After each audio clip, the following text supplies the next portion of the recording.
আন্তর্জাতিক অপরাধ ট্রাইব্যুনালের প্রসিকিউটর ব্যারিস্টার এস.এম. মইনুল করিম জানান, আন্তর্জাতিক অপরাধ ট্রাইব্যুনাল আবু সাইদ সহ সব হত্যা মামলায় শুধু নামে নয়, মানেও আন্তর্জাতিক বিচার নিশ্চিত করতে চায়।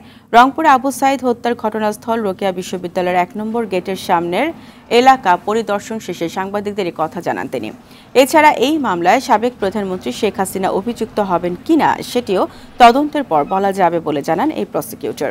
এর আগে আবু সাইদ ছাড়াও রংপুরে জুলাই আন্দোলনে নিহত সব শহীদদের নিহত হওয়ার ঘটনার তথ্য উপাত্ত সংগ্রহ করতে ৩ দিনের সফরে ব্যারিস্টার এস.এম. মইনুল করিমের নেতৃত্বে ঢাকা থেকে রংপুর যায় ১২ সদস্যের এই তদন্ত দল।